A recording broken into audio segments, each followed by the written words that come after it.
That thing is way too much pressure for me. Good evening, welcome. My name's Steve Doyle. I look after education technologies for Apple. It's my absolute pleasure to welcome you to the Mobile Learning Roadshow. This is the 6th we've done around the country, and we've had over 1,000 attendees. So obviously there's a fascinating interest in mobile learning. Before I get started, I'd like to introduce my colleagues here tonight. Firstly, the wonderful Stephen Atherton, who'll be talking extensively this evening, and the silent but deadly achiever, Terry Brady, who's on technical tonight. We've also been very lucky to have our K-12 account executive, Claire O'Connor, here. Hi, Claire. And John Webb, who looks after high ed. So any questions tonight, please feel free to see the Apple staff afterwards while you're having a drink. You'll also notice you've been issued with an iPod Touch, a lone iPod Touch. We're going to be using this extensively through the evening. We've tried to eat our own dog food and do some really cool interactive stuff throughout the presentation. So I'm going to walk you through now the beginner's guide to the iPod Touch. Now, some of you have got your own iPhone iPod Touch, and for that we thank you. Some of you are wondering why I'm talking about iPod Touches because you've missed out on this. The Apple staff on the side, if you have any problems, please put your hand up. They'll come and assist you. So, beginner's guide to iPod Touch. One physical button on the top sleeps and wakes the device. This is the bit where you all play along with me. So, everyone push the button. Just a tip, by the way, if you want interactive conversation before the start of a conference or presentation, don't issue iPod Touches. It was fascinating to watch you all looking down at your feet playing with the iPod Touches. Once you've turned it on, there's a slide to unlock feature. Your screen may look slightly different from mine. Once you've done that, it'll bring you to a home screen. So the physical button down the bottom looks like a squash rectangle, takes you to the home screen. Yours should look a little bit something like that. When you're playing with the apps later on in the evening, you always push that button to go back. We've created an application that you're going to be using this evening called Mobile Learning. It looks a little like a faded sun. So if you can click on that, now it might not be in exactly the same spot for everybody, so you might need to swipe through some screens. If you can click on that, it will take you to a screen that looks like this. This is the point where if you get stuck, you raise your hand, and then we're going to go and do this live on the visualizer in a second, so do not panic. So we're going to be using this for interactive. Now, ladies, you cannot use your fingernails. I know you've spent lots of time and money on them, but you cannot use them. It's a tactile sensation with the iPod Touch. And you need to scroll up and down. You push on the seminar polling button, then it'll navigate you to the questions. Now, if you ever get stuck, on the top left-hand side is a way to get back to this screen. And when you submit your responses, you click the Submit Responses button. Okay, we're going to now do this all together on the visualizer. Thank you, Terry.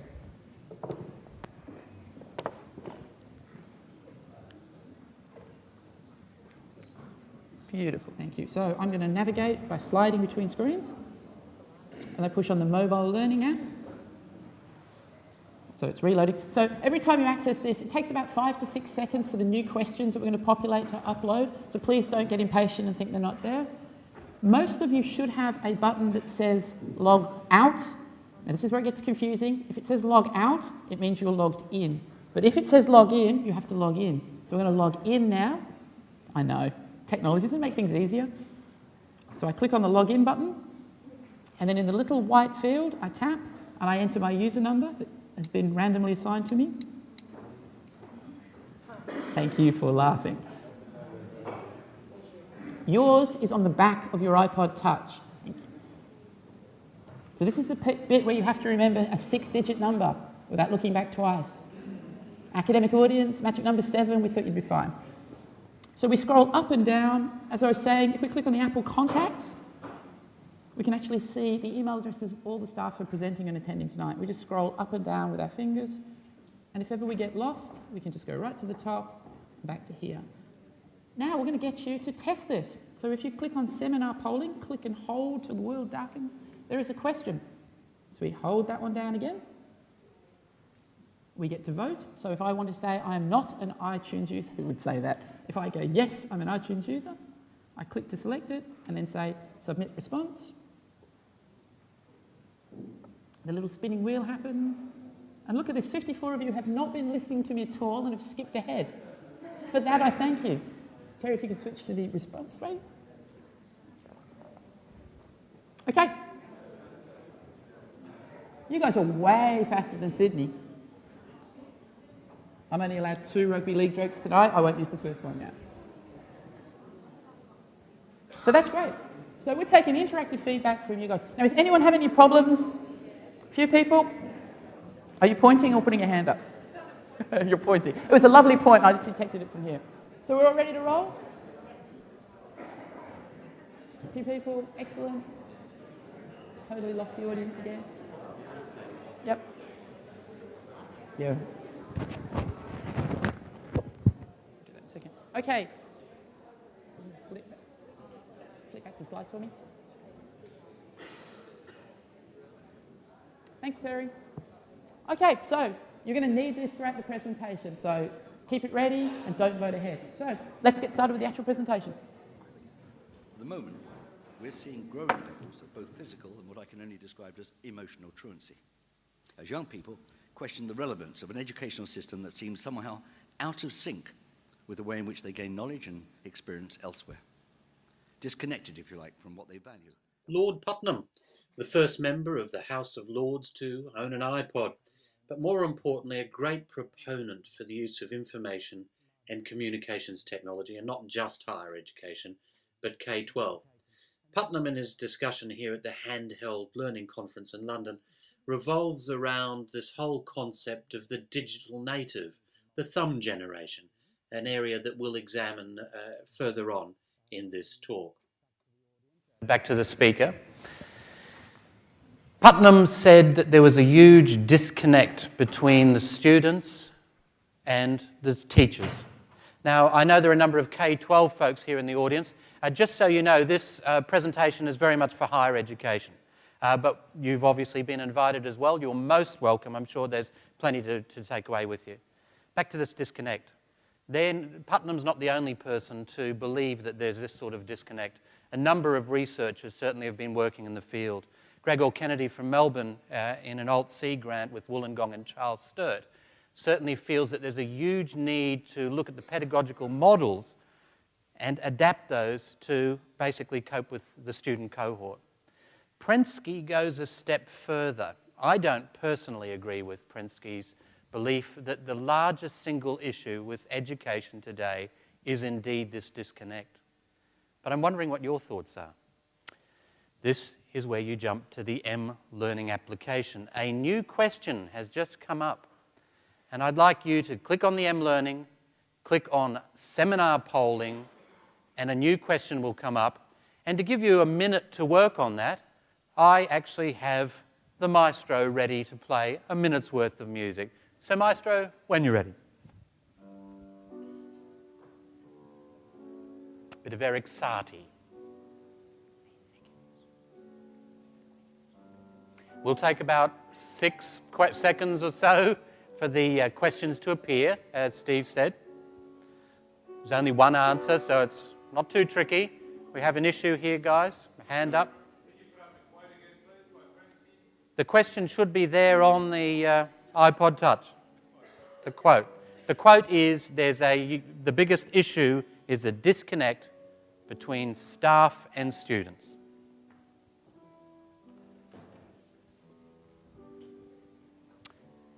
"83 have responded. That's great. You can't break these damn things, so give it a go. If you're uncomfortable with technology, give it a go. And if you do break it, we won't charge you."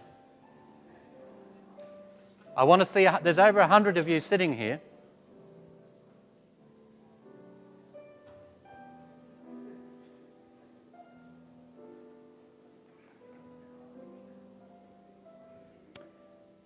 And there's 100. I think that'll do us. Thank you, Maestro. Sorry to get you at that important part of Eric's work. Thank you, Maestro. Well, you're not. That's interesting. So the belief is that there is a huge disconnect. Thank you. If we could go back to the screen. You're not the only folks to believe that. The Horizon report was published for the first time in Australia and New Zealand last year. About 40 folks, ranging from deputy vice-chancellors to folks from the voc ed sector and indeed industry, got together. And there were 4 critical areas that were identified in the Horizon report. Incidentally, the Horizon report is used for strategic planning for IT, been in the US for some time. One of those 4 critical areas was indeed the lack of professional development for academic staff. In other words, an acknowledgement of this disconnect, but more importantly, an issue that there was not enough being done with that. And certainly most of you, by the looks of it, agree with that. The Bradley Review was released in December this year. For the higher ed folks in the audience, that's a big deal because there are a number of goals that Bradley has given you, ranging from increasing retention from different socioeconomic groups to ensuring that student retention generally, the dropout rate that exists, is addressed. And this is an area that many have postulated can be assisted with the use of IT. So we're not the only folks to believe that. Your students are turning up with much more kit than they are historically. Now, you may have a little giggle about this, but interestingly, RMIT, next semester, a whole course cohort will be turning up with these machines. The university, very bravely, is signing the lease for these machines, and it's basically part of the design course that students turn up with their own gear. Now, the impact there for IT folks, and there are some of you in the audience, is obviously quite significant. There's going to be a need for more power. There's going to be a need to get the wireless right. Most universities I walk into, the wireless networking is, well, let's just say a challenge. So there are a lot of issues that need to be addressed. Some universities have gone in another direction. University of Missouri School of Journalism, the oldest journo school in a university in the US, has dictated as of next semester, their fall semester starting in October, in August should I say, every student must have an iPod Touch or an iPhone, and their handbook is pretty much dictating this to them. Research reinforces the assumptions that I've made that students are much more kitted up. The ECAR study in 2007 certainly identifies that students are turning up with notebooks much more than desktops. And there's no news there. Certainly all vendors, be they Apple, Dell or others, have been selling more notebooks than they have desktops for some years. They also looked at the change in the use of mobile handheld devices. The PDA is basically fading away. Smartphones are becoming much more popular. And we all know that media-rich applications are being used more and more. The GIST report in the UK in July 2007 is a significant one that many use as a piece of groundwork that should be cited.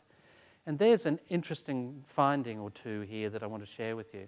In blue is essentially regular daily use. In the colour green is sometimes use. Well over 40% of undergraduate students in this piece of work are regularly or sometimes maintaining a blog site or a website. Well over 30% are using podcasts regularly or sometimes. This is reinforced if I focus on some of the more traditional universities in the United Kingdom. So I'm going to pick on good old Oxford and Cambridge. The research from the Learning Landscape project in 2007 reinforces pretty much what the GIST report is telling us, that when we're looking at social networking software, well over 40% are using it several times a day. Now let's not forget about good old face-to-face and pedagogy jargon F2F, face-to-face teaching, blended learning. It's not Apple's belief that technology can solve all the problems. Our belief is that face-to-face is probably the most effective means of communication with students in appropriate groups. Large lectures, many have put big question marks up. It's very much an industrial and post-industrial model. But face-to-face is usually important. Indeed, the Chancellor of Oxford in 1909, Lord Curzon, was known to say that the tutorial was the greatest gift that Oxford and Cambridge gave the world. I tend to agree. Curzon went on to be Viceroy of India and indeed set up MCHQ, military intelligence. Interesting chap, interesting career. Oxford, same stuff. Ownership of notebooks in 2007 at 60+%, increasing again and again. But let's actually look at some of the local research. Essentially, if I go out and do a lit search, the research reinforces pretty much what we're seeing in the UK, probably the closest group to us as well as New Zealand. Apple have done their own research, which I'm not going to share with you because we're working out what to do with this, but 4,000 plus students around the country were polled. We found out, incidentally, that 65% own iPods, so that's kind of worth keeping at the back of your mind when we're talking about MP3 and using the files. Let's look somewhere local, across the ditch at the University of Otago in New Zealand. Last year, ITS there basically got responses from 3,000 students. 82% of the students had notebook computers. 65-ish% had MP3 players, typically iPods. Now, you should, in an educational setting, wear your skeptic's cap.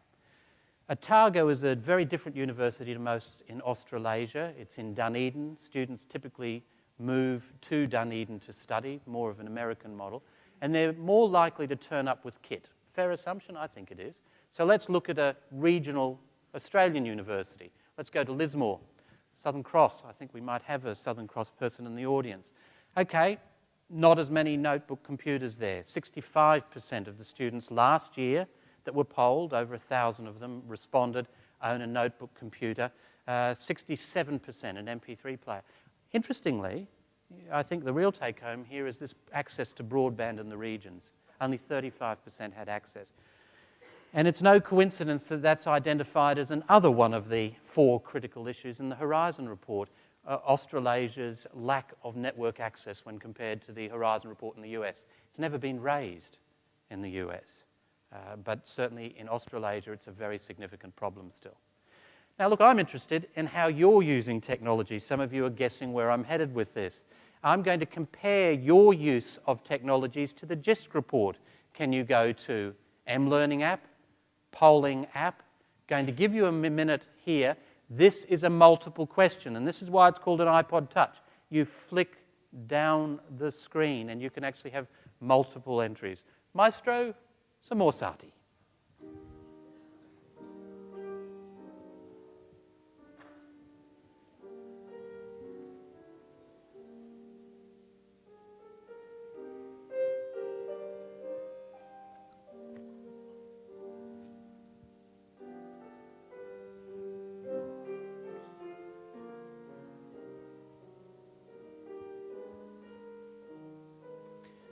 We're seeing more than the users here. What we're seeing is a response count.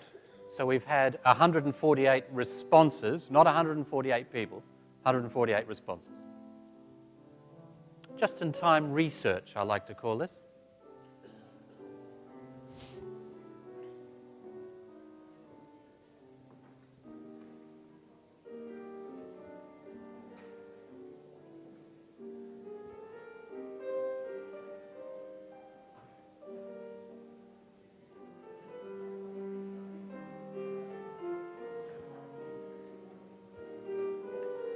By all means, some peer-to-peer help. If you see someone having trouble beside you and you're used to using these devices, lend a hand.